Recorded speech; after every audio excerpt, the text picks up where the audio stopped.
Halo? Halo? Halo?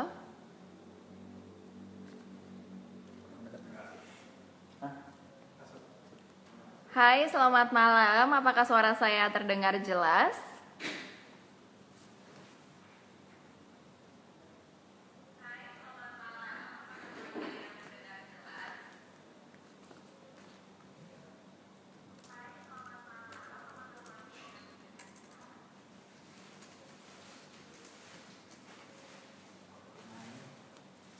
Halo, selamat malam, Bapak-bapak.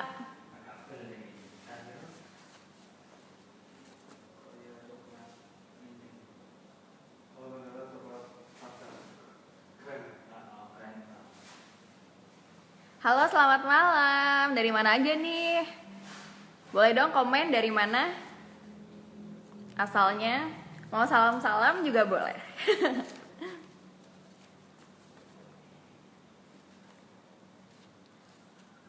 Halo, hai.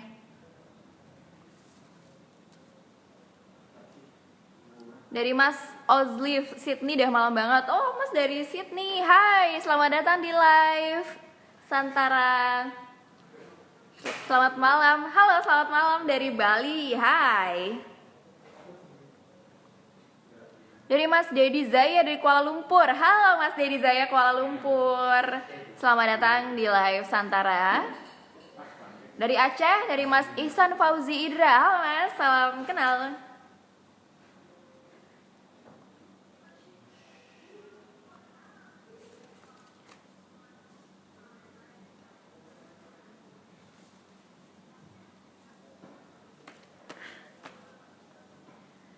Oke, teman-teman semua, selamat malam.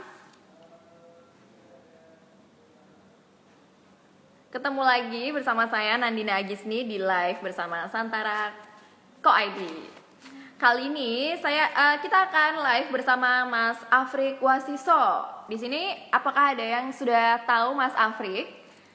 Beliau adalah komisaris dari Santara dan juga autor dari buku Scale Up dan Semua Bisa Diatur. Di sini yang udah pernah baca buku Scale Up dan juga Semua Bisa Diatur mungkin boleh tunjuk tangan.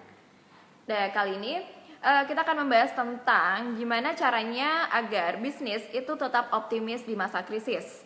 Karena Mas Afrik sendiri cukup dia cukup berpengalaman dan mungkin sangat berpengalaman bagi kita semua gitu yang masih pemula. Beliau sudah bertahun-tahun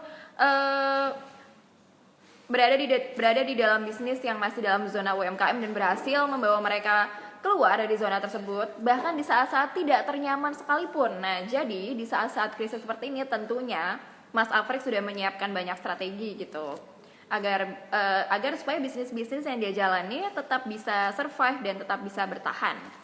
Nah, buat teman-teman semua yang baru hadir, boleh banget kasih pertanyaan di bawah.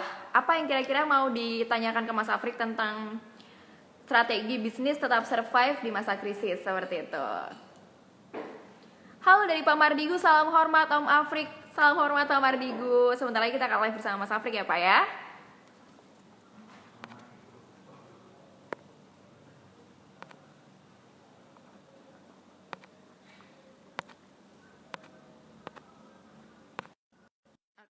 Saya sudah mengundang Mas Afrik Wasiso.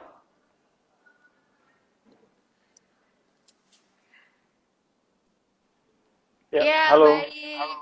Halo, selamat malam Mas halo, Afrik. halo, malam Mbak Dina. Iya, Mas Afrik apa kabar? Ya, baik, sehat, alhamdulillah. Mbak Dina sehat-sehat. Alhamdulillah. Alhamdulillah Mas Afrik sehat. Ya, Semoga ya, semuanya ya. sehat dan lancar ya Mas. Oke Mas Amin, Afrik. amin, amin, amin, amin. Ya, Mas ya, Afrik gimana, gimana, gimana? ini Gimana Mbak Dina? kita malam ini kita mau ngebahas nih Mas, gimana caranya Ya, buat teman-teman yang pada punya bisnis nih, netizen ini, ya, gimana caranya biar ya. mereka tetap bisa optimis meski di masa krisis sekalipun. Gimana caranya, apa strategi-strategi yang pernah Mas Afrik lakukan, secara kan Mas Afrik kan cukup berpengalaman ya di bidang optimalisasi UMKM seperti itu. Nah, Iya, Mas oke, Afrik oke, mungkin oke, oke. Sebelumnya mungkin Mas Afrik boleh menyapa teman-teman dulu yang lagi join live ini. Ya, halo teman-teman semua yang udah join di live-nya Santara. Mudah-mudahan semuanya dalam keadaan sehat, teman-teman sehat, keluarga juga sehat, dan bisnis kita masing-masing juga selalu dalam keadaan sehat di situasi sekarang. Itu mungkin ya. Amin. Jadi thank you udah pada join, thank you udah pada ngeluangin waktunya buat kita ngobrol-ngobrol malam ini. Ya, oke. Mas Oke. Afrik, Ya, first thing first nih, first question. ya, Kalau misalnya dalam masa-masa seperti ini tuh ya, kalau kita berbicara tentang krisis pandemi, ya, tentu ya, yang paling merasa ada yang tidak baik-baik saja, yang paling merasa panik, yang paling merasa bahwa kita harus ganti mode, itu adalah leadernya ya, tentu ya. Leader yang pertama kali iya, merasakan adalah leader yang akan paling bertanggung jawab gitu. Nah, iya, tentu leader juga harus punya mental yang kuat ya Mas ya. Harus punya mental yang kuat buat menghadapi krisis-krisis seperti ini dan juga adaptasi yang responsif gitu. Nah, kira-kira Mas, apa sih yang diperlukan untuk seorang business owner untuk bisa, ya hal pertama yang harus dimiliki oleh seorang business owner? Apakah itu mindset dan mental atau gimana Mas? Mungkin boleh dijelaskan. iya. Jadi kalau menurut saya mungkin ini kita masuk sedikit ke bahasan crisis management ya. Buat saya crisis management is self management. Jadi manajemen krisis itu ya manajemen diri dulu. Dan yang paling pertama harus dijagain ya mental. Saya ingat awal-awal kita mulai mencium akan adanya krisis, saya langsung chat partner bisnis saya yang belakangan ketemunya udah agak-agak jarang gitu. Saya nanya, bro, I think crisis is coming. Di sana gimana keadaannya, saya nanya gitu, dan dia bilang crisis is not coming, it's already happening gitu. Jadi dan benar juga. Jadi waktu itu mungkin 10 hari, seminggu lah sebelum semua mulai benar-benar ikutan panik, dan yang paling pertama kita amankan adalah ya tim kita amanin secara mentalnya, pastiin semuanya siap gitu. Nah, terus ketika bicara tentang mental dan kesiapan mental siapa yang paling pertama harus dijagain, ya mental kita, mental leadernya. Yang lain mah ngikut gitu. Yang lain menurut saya yang lain yang ngikut leadernya. Kalau misalnya leadernya bisa cool gitu ngadepin ini semua, yang lain juga akan kebawa gitu. Kalau misalnya kita panik, yang lain juga akan kebawa panik. Ya pasti gini, buat saya ada goncangan di sisi marketing, di sisi operation ada goncangan, ya itu terjadi gitu, itu terjadi. Kalau misalnya teman-teman mungkin ngerasain ya, teman-teman yang sama-sama punya bisnis ngerasain berat untuk optimistik sekarang, ya seenggaknya kalaupun nggak bisa optimis, kita seenggaknya biasa aja, jangan panik. Kenapa kita jangan panik? Karena memang krisis ini akan terus ada gitu. Kebetulan sekarang krisisnya efek dari pandemik kan, efek dari problem kesehatan global. Kadang-kadang penyebabnya yang lain. Jadi ini kita harus paham. Menurut saya ini kita harus paham. Kita bisnis, kita part dari sistem besar ekonomi. Dalam hal ini ekonomi kapitalis ya. Kita harus sadar bahwa ekonomi itu bukan ekonomi is not always going up gitu. Ekonomi is always going up and down. Ada naiknya, ada turunnya. Kenapa? Karena memang basically sistem ekonomi yang kita pakai sekarang aja nih. Saya nggak bilang jadi. Buat saya sistem ekonomi kita sekarang tidak 100% bagus, tidak juga 100% jelek gitu. Tapi faktanya adalah ini yang kita pakai sekarang, kita bagian dari sistem ini. Dan sistem ekonomi yang sekarang ini kan base-nya adalah optimisme ya. Kenapa orang berani ngutang ke bank? Karena dia optimis. Kenapa kita nambah tim? Karena kita optimis. Kita optimis nanti ini ekonomi akan terus naik, orang akan terus beli, kelas menengah naik, orang kaya bertambah. Basisnya optimistik.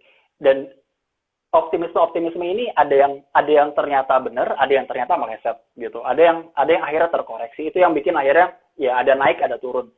dalam hal ini di konteks kita yang sekarang, yang mengkoreksi optimismenya adalah kondisi kesehatan global. Jadi sekarang koreksinya dari kesehatan, besok mungkin bisa dari yang lain, mungkin dari permintaan pasar yang menjadi lebih rasional dan lain-lain. Itu it will keep happening. Jadi ya biasa aja, biasa. Jadi menurut saya hal pertama yang perlu kita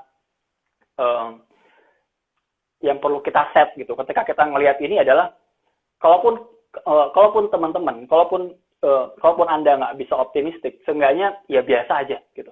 Ini dihadapi sebagai situasi yang memang biasa aja terjadi gitu. Jadi kalau misalnya kemarin pikiran kita udah pusing, berceceran kemana-mana, ini sekarang waktunya kita udah nangis-nangisnya udah, kagetnya udah.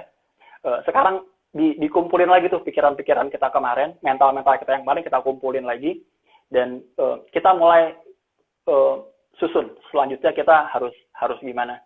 Itu mungkin ya Mbak Dina. Jadi pertama menurut saya crisis management is self management. Kita harus manage pikiran kita, mastiin bahwa kita bisa tetap menghadapi ini ya biasa aja.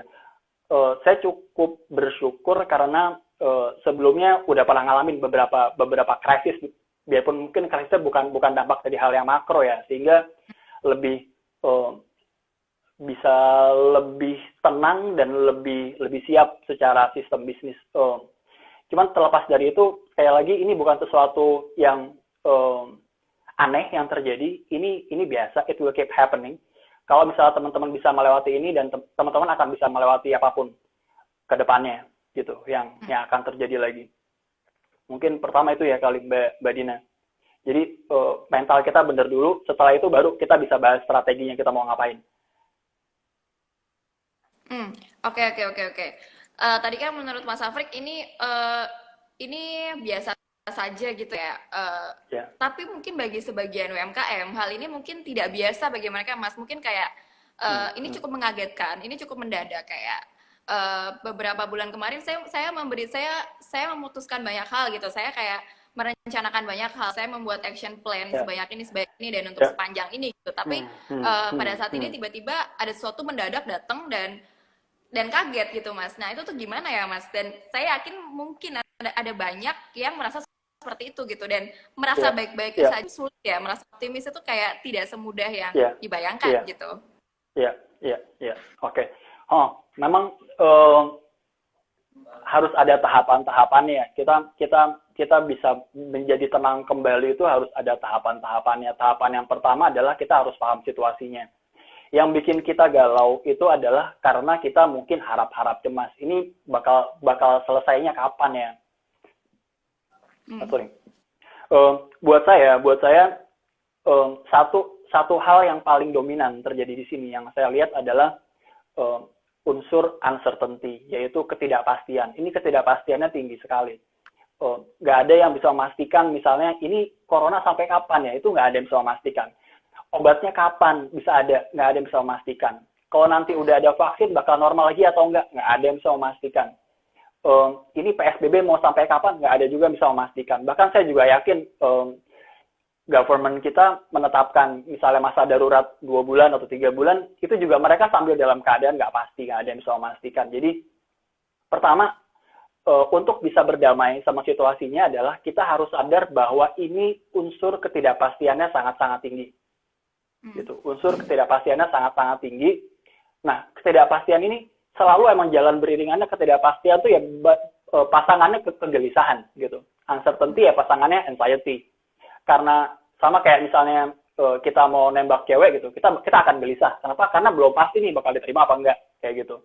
Ini uncertainty-nya menurut saya sangat-sangat tinggi. Jadi hal pertama yang pada akhirnya bisa membuat kita lebih baik dan bisa membuat tim kita secara kondisi mental lebih baik adalah mengumumkan hal tadi, mengumumkan bahwa ini uncertainty-nya sangat tinggi, dan kita menyiapkan mental mereka untuk satu jurus yang ini cuma menurut saya satu-satunya yang bisa kita gunakan untuk melawan uncertainty itu adalah agility, agile.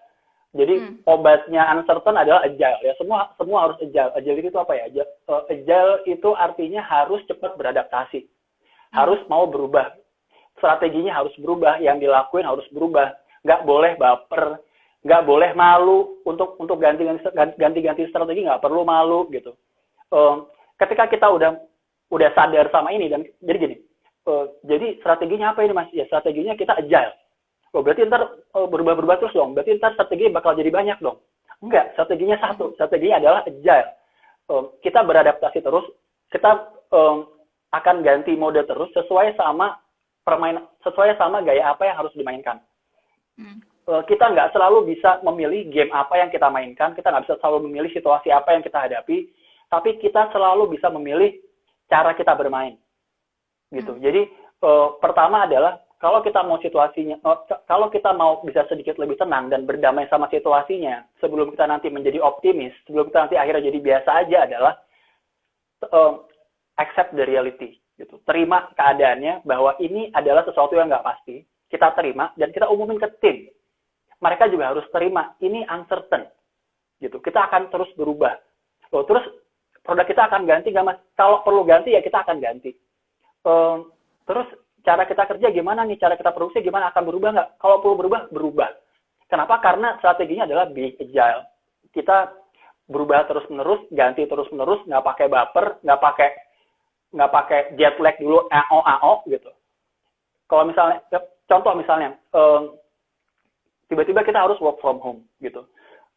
Ya itu harus, ya kita harus cepat beradaptasi sama gaya work from home gitu. Jadi itu sih menurut saya step sebelumnya, sebelum kita bisa mengumpulkan kembali pikiran kita menjadi utuh lagi dan bisa berpikir jernih lagi adalah pertama kita harus menerima gitu, ikhlas pasrah sama situasinya bahwa ini uncertain.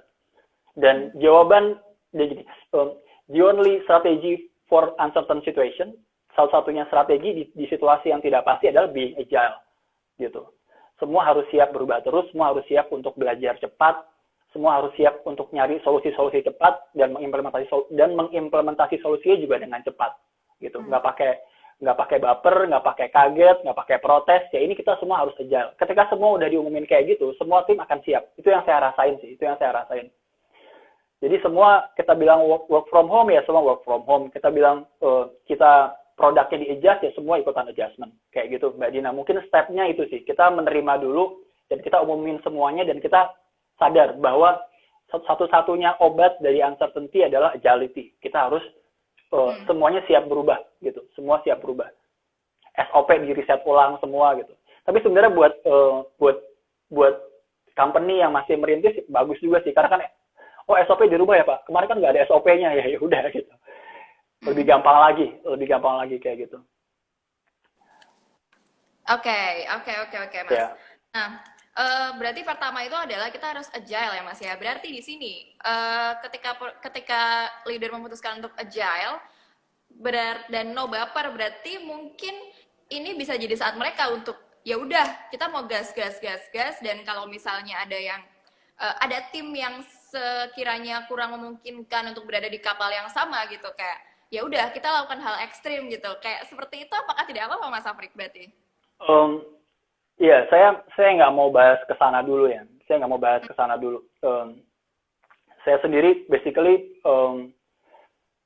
sama semua tim inti di company di grup perusahaan. Kita ada grup perusahaan, kita ada beberapa anak-anak perusahaan.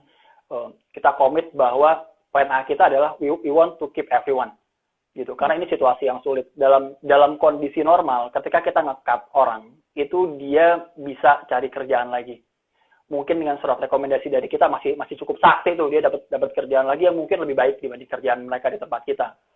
Tapi di situasi sekarang it will be very difficult for everyone ketika harus stop dari kerjaan. Jadi basically settingan awalnya adalah gimana bisnis ini bisa terus bergulir, bisa terus evolving. Biarpun kondisinya secara makro secara besaran mungkin 90% ini ada perlambatan. Jadi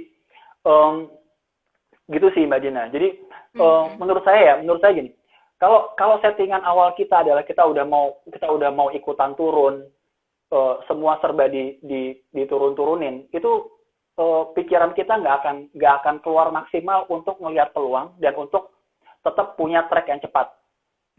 Kayak gitu. Jadi settingan awalnya ya kita we want to keep everyone gitu. Kita pengen semua tetap ada di sini.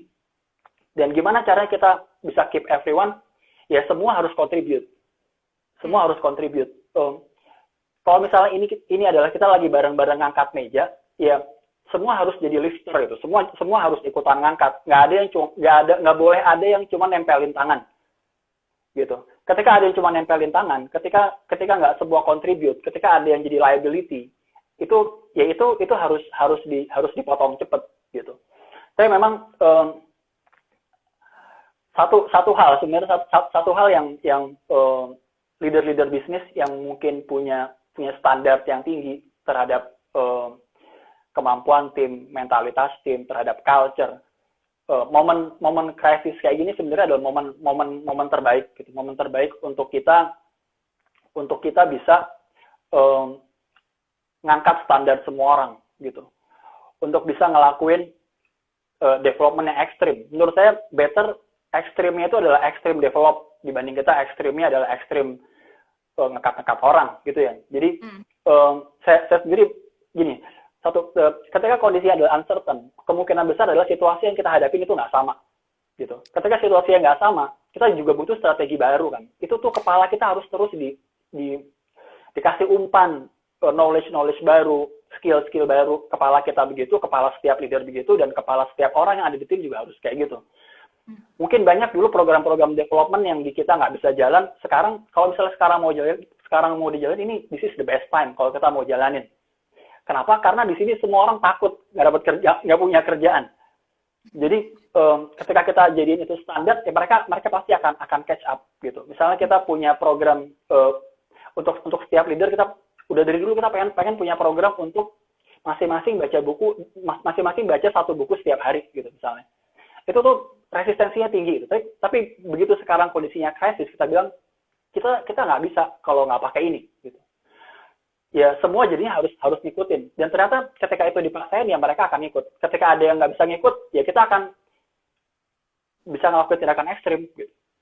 Langsung dievaluasi, dikasih SP, peringatan, dan lain-lain. Karena di momen kayak gini, we cannot afford untuk punya orang-orang yang leaning, orang-orang yang dia nggak mau agile, nggak mau belajar cepat, itu kita nggak bisa afford sekarang. Dan untuk hal-hal tadi itu menurut saya bukan soal mampu nggak mampu, itu semua cuma soal mau nggak mau. Dan dalam situasi kayak gini semua jadi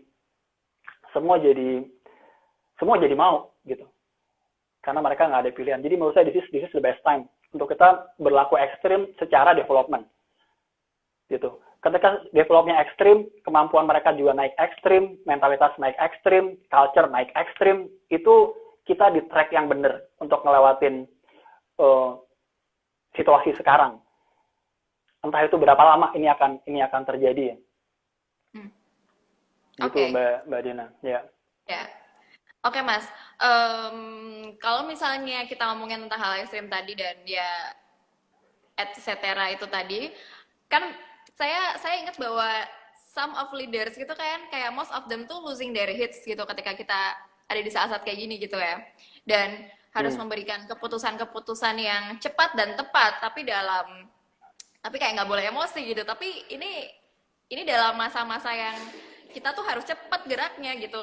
Kayak menurut Mas Afri tuh perlu nggak sih Mas mode panik, kayak semua orang tuh harus ikutan panik di saat-saat kayak gini gitu. Gimana menurut Mas Afri akan hal itu? Karena harus buru-buru nih kayak gitu-gitu. Itu juga mungkin ada hubungannya dengan ekstrim tadi ya Mas ya? Iya, menurut saya gini, kita panik itu kan reaksi ya, panik itu reaksi. Kalau menurut saya yang perlu kita hadapin sekarang adalah kita memahami situasinya, kita menerima situasinya, dan kita sadar. Kita nggak denial gitu. Ini bukan optimisme yang dasarnya adalah denial, tapi optimisme karena kita semua udah tahu gimana caranya kita main. Kalau saya ngelihat, saya merhatiin tim saya sendiri dan juga mungkin teman-teman yang sama-sama entrepreneur. Mungkin secara garis besar ada beberapa tipe, ada tipe leader at peace, ada tipe leader at war gitu. Ada orang-orang yang dia bisa ngebangun dengan sangat cepat, dengan sangat baik in a perfect situation gitu. Ada juga orang-orang yang dia baru keluar gitu, kemampuan terbaiknya ketika mode-mode agak genting gitu. Yaitu leader at peace, leader at war. Terus terus kita idealnya gimana? Menurut saya idealnya sebagai seorang entrepreneur, kita ngebangun bisnis dari nol dan kita nge-growing bisnis ini untuk jadi lebih besar lagi, kita harus punya dua-duanya gitu. Biarpun biasanya masing-masing orang punya kecenderungan gitu. Mungkin leader-leader yang dari latar belakang profesional yang biasa melakukan semuanya dengan analisis yang terstruktur, itu cenderung biasanya sangat-sangat bagus ketika kondisi damai gitu. Ya. Ada leader-leader yang dia dari awal modenya struggling, ngebangun dari nol, semua dikerjain sendiri, biasa bikin keputusan cepat gitu. Itu tipikal leader yang dia justru ketika situasi kayak gini mereka sangat-sangat enjoy. Dia really enjoy the game gitu. Kayak wah, ini baru seru nih gitu. Dan menurut saya di momen kayak gini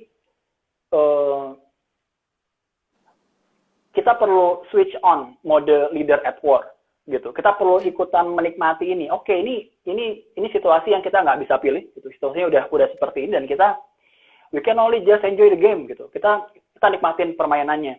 Dan satu hal lagi yang juga penting adalah di momen kayak gini kita perlu punya support psikologis ya, support moral yang benar gitu. Kita perlu kelilingin diri kita sama orang-orang yang sama-sama yang sama-sama positif gitu.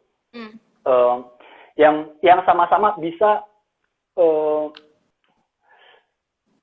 menikmati game ini. Ini gimana ya? Saya menikmati bukan berarti saya mensyukuri keadaan sekarang gitu. Tapi we take it as a game, and this is a very challenging game. This is a fun game gitu.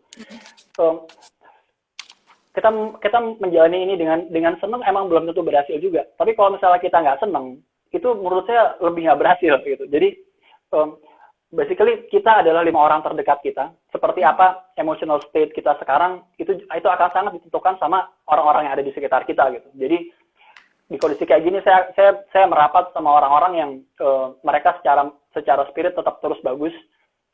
Mereka fokus perhatian mereka fokus ke peluang yang terbuka.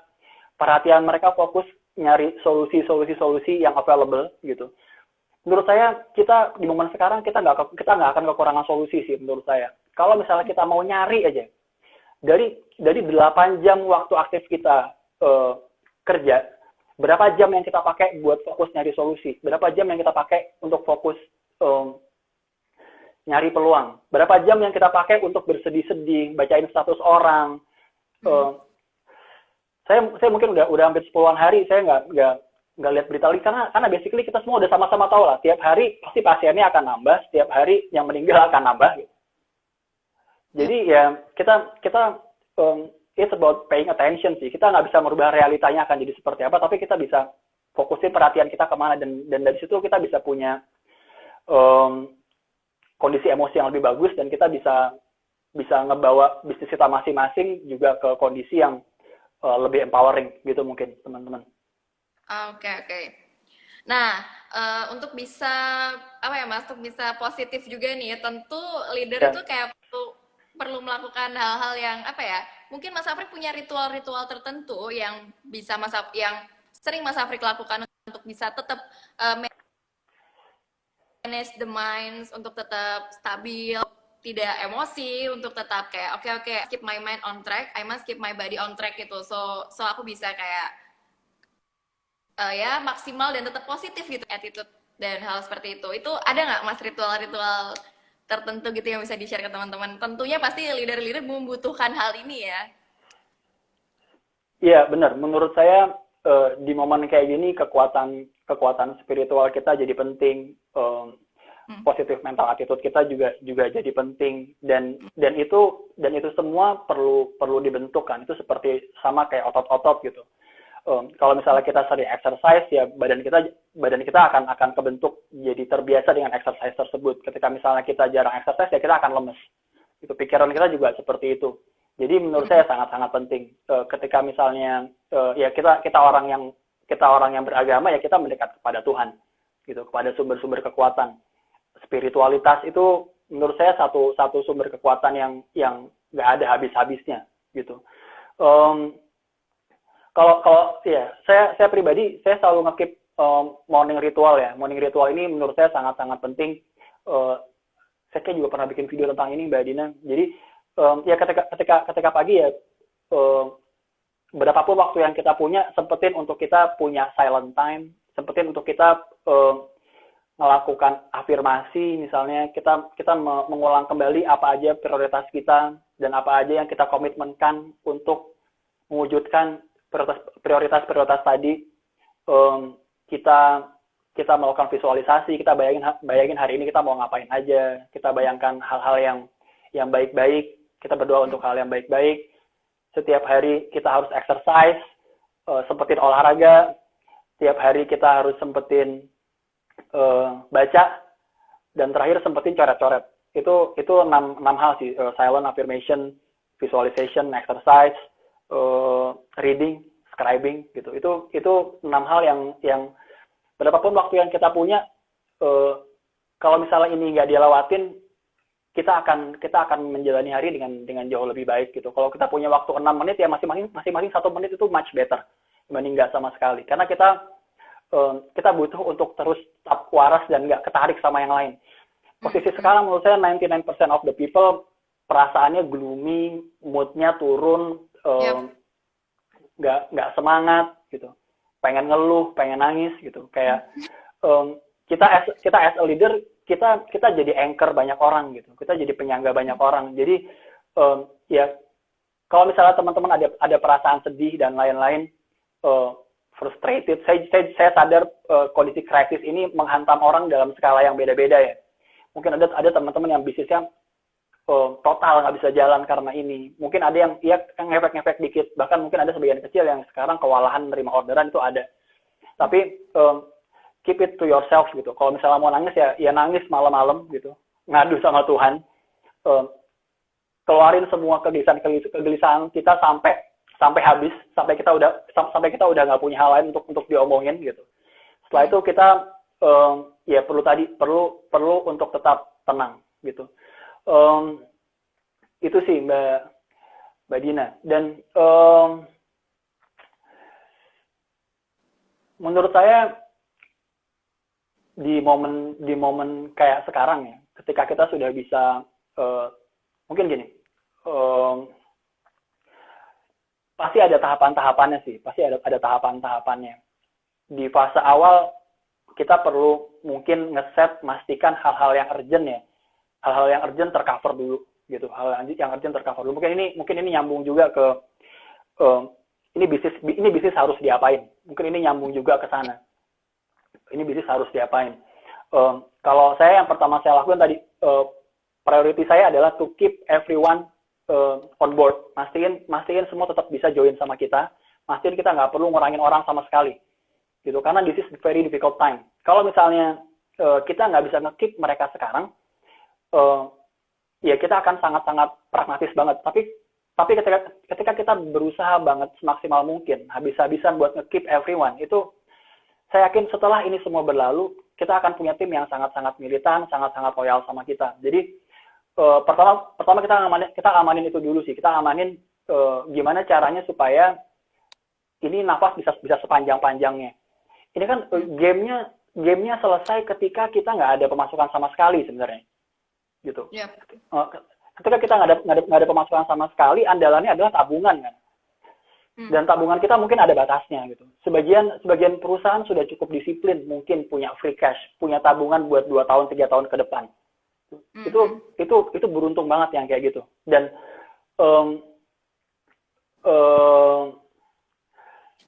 dan menurut saya itu pelajaran lah. Mungkin buat teman-teman yang udah pernah ngalamin krisis sebelumnya, udah pernah jatuh sebelumnya, ini udah beres, saya yakin gitu, udah beres. Tapi mungkin banyak yang kita kemarin lagi optimisnya, kayak yang tadi Mbak Dina bilang, kita lagi kejar-kejaran, lagi giat banget mau ekspansi, bikin strategi nih tahun 2020 nih, tahun baru nih gitu kan, masuk ke dasawarsa baru nih gitu. Betul. Baru 5 bulan ini 2020. Baru mau mulai gitu kan,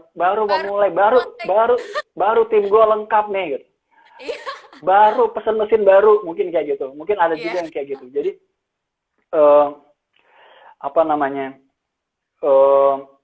jadi pertama itu sih, kita pastiin semua yang ada di tim kita aman.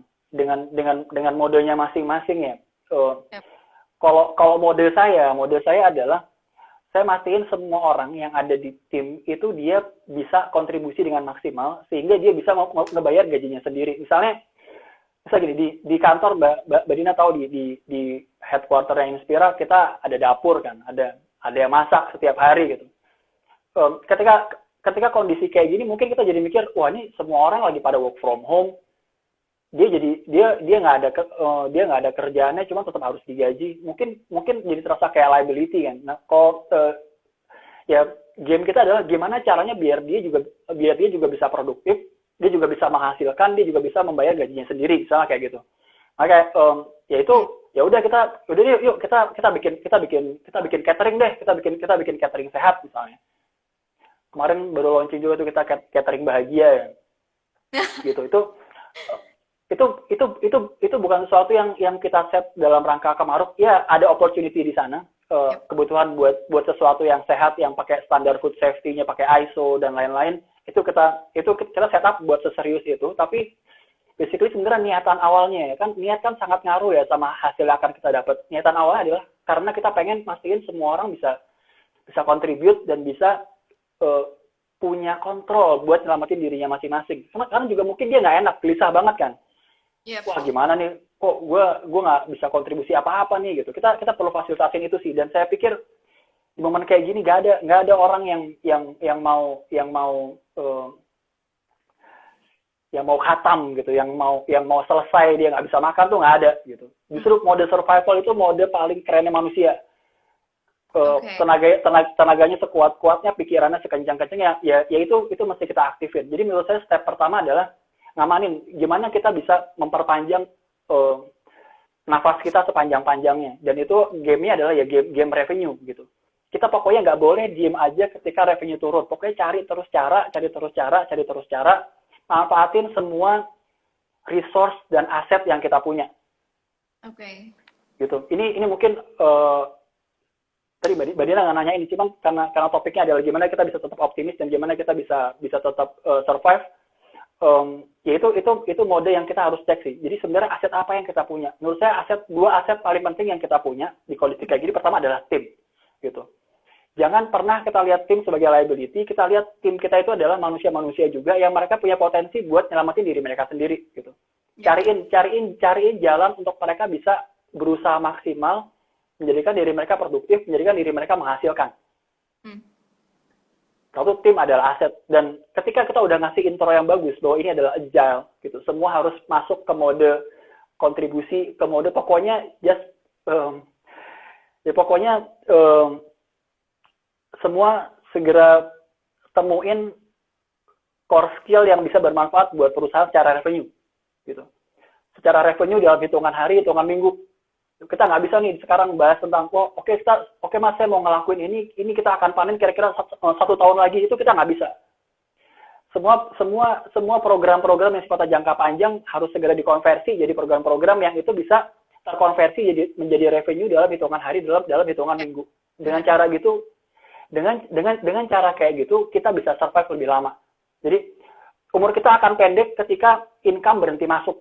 Tapi kalau kita tetap bisa nemuin cara buat income terus masuk ke perusahaan, itu ya umur kita akan terus, nyawanya akan nambah terus. Nyawa kita nambah sebulan lagi, nyawa kita nambah sebulan. Kayak gitu. Jadi satu aset yang kita bisa pakai banget adalah sebenarnya tim kita gitu. Itu yang pertama. Terus yang kedua, aset lain yang kita punya dan kita bisa pakai menurut saya adalah loyal customer gitu, pelanggan kita yang setia. Mereka adalah orang-orang yang dia udah percaya sama kita, orang-orang yang udah tahu kalau kita ini amanah, gitu. Kita tanggung jawab sama service yang kita kasih, kita tanggung jawab terhadap produk yang kita kasih.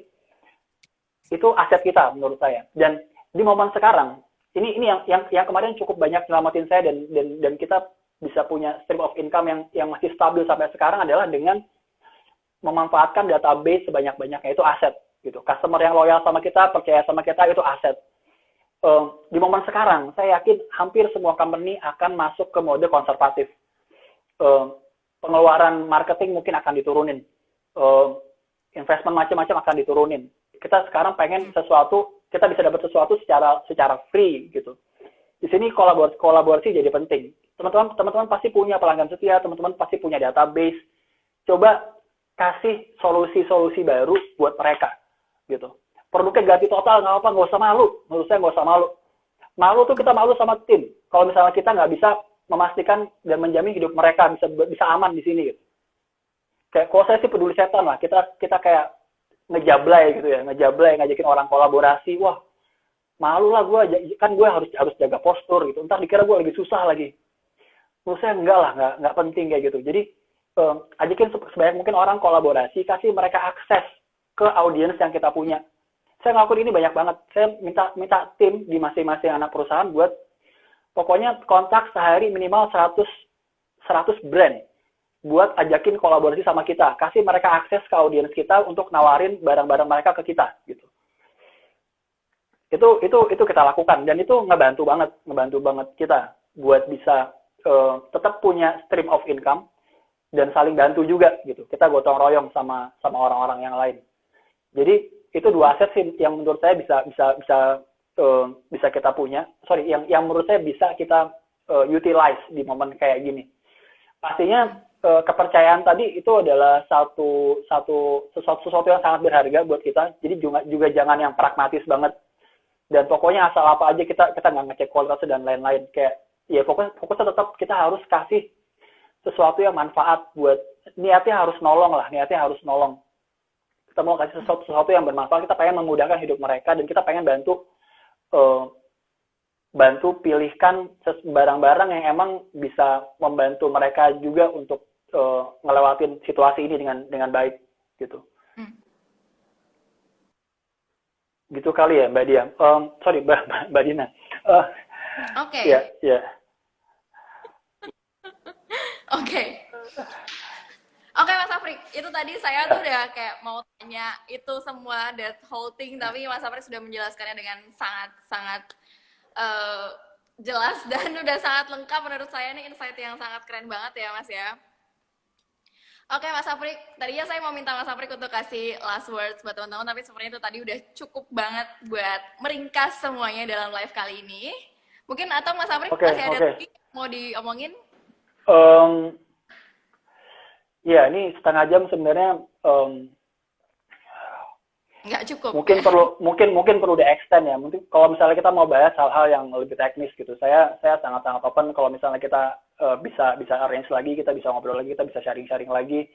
Mungkin teman-teman yang udah ada beberapa hal yang mau ditanyakan, didiskusikan, kita bahas bareng, bisa kita bahas mungkin di pertemuan berikutnya. Tapi yang pasti gini, menurut buat saya di game kayak gini kuncinya adalah nggak nyerah. Kuncinya gitu. Kunci adalah nggak nyerah. Kita nggak akan bisa kalah kalau kita nggak nyerah gitu. Dan orang yang paling susah dikalahin tuh orang yang nggak pernah nyerah. Gitu. Saya ingat ada satu poster yang famous banget pas lagi Perang Dunia Kedua ya, Winston Churchill. Itu ketika jadi Jerman nyerang kan. Jerman nyerang, semua Eropa udah dikuasain, tinggal Inggris. Cuma Inggris doang yang nggak mau nyerah gitu. Dan itu ada satu saya lupa judulnya apa ya, Battle of Britain apa itu, momen ketika Jerman punya tentara 2 kali lebih banyak gitu. Dan mereka nggak bisa ngalahin Inggris. Gitu. Kenapa? Karena nggak nyerah. Jadi menurut saya kita semua, saya, teman-teman, para pejuang ekonomi di sini, kita nggak akan pernah kalah kalau kita nggak nyerah gitu. Ya kita mungkin kita berubah bentuk gitu. Mungkin kita berubah gaya, berubah cara main. Mungkin kita jadi beda total sama kita yang sebelumnya, tapi kita belum mati. Gitu. Kita masih on the game. Kita kalah ketika kita keluar dari permainan. Dan ketika kita memilih buat nggak nyerah, kita terus fokus buat nyari solusi, nyari peluang. Kita flooding, kita masukin sebanyak-banyaknya informasi yang positif, baca buku sebanyak-banyaknya, nonton video dari orang-orang yang positif, orang-orang yang punya strategi, yang bahasannya strategi ya, bukan bahasannya masalah-masalah doang. Itu nggak mungkin kita nggak dapet insight, nggak mungkin kita jadi blank, nggak tahu harus ngapain, itu nggak mungkin. Gitu. Kita cuman perlu fokusin perhatian kita ke hal-hal yang emang lebih pantas buat kita perhatiin sekarang, jangan pernah nyerah sama sekali, gerak terus, berubah terus, ya kita nggak akan bisa kalah menurut saya. Gitu kayak, and you have to survive because you are a leader, gitu. You have to survive. Oke. Nice. Nice Mas Afrik. Saya aja yang ngedengerin sampai wow gitu. Oke, Yes, Mbak menurut Dina. ini kayak Ya, sangat bermanfaat sih buat teman-teman netizen pada saat-saat krisis ini gitu. Thank you banget Mas Afrik for the thank time. you Mbak Dina, thank you Santara, thank you teman-teman semua yang udah pada join. Saya doa saya buat teman-teman semua, mudah-mudahan semuanya sehat, mudah-mudahan timnya sehat semua dan kita bisa bisa ngelewatin semua ini dengan baik dan semua yang nonton ini kita bisa selesai dari game ini sebagai pemenang. Pemenang. Yes. Come out as a winner ya Mas Afrik. Oke, Mas Afrik. Terima kasih banyak Mas Afrik. Kita mungkin akan live lagi ya. Depan mungkin membahas hal yang lebih teknis lagi seperti tadi yang Mas Afrik bilang. Insya Allah Mbak Dina. Ya, Mudah-mudahan baik. semua ada kesehatan. Ya. Oke, amin Mas Afrik. Terima kasih banyak sekali lagi Mas Afrik. Thank you semuanya. Sudah selesai live kali ini. Kita ketemu lagi di lain waktu ya Mas Afrik ya. Selamat malam dan selamat beristirahat. Malam. Sampai jumpa Mas Afrik. Sampai jumpa. Thank you semuanya.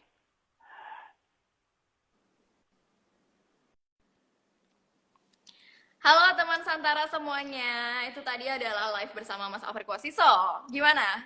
Kalau saya sih bener-bener saya sendiri yang masuk menjadi tim nih, bukan seorang leader, itu merasa merinding gitu dengerin Mas Afrik ngomong, kayak sangat insightful. Teman-teman semua yang mungkin udah mendengar dari tadi bisa komen nanti di postingan kita ya. Dan tenang, nanti kita akan ngeringkas semua yang diomongin Mas Afrik ke dalam postingannya Santara. Teman-teman, next live ada Q&A-nya asik, Mbak. Oke, nanti akan ada Q&A setelah ini ya. Nah, saya mau ingetin nih teman-teman semua, karena besok akan ada satu penerbit baru yang mau listing di Santara. Namanya Nasi Uduk Palagan. Besok pagi, jadi siap-siap. Ini nasi uduk Palagan tuh salah satu nasi uduk yang legendaris. Ya bukan salah satu, emang nasi uduk legendaris di Yogyakarta.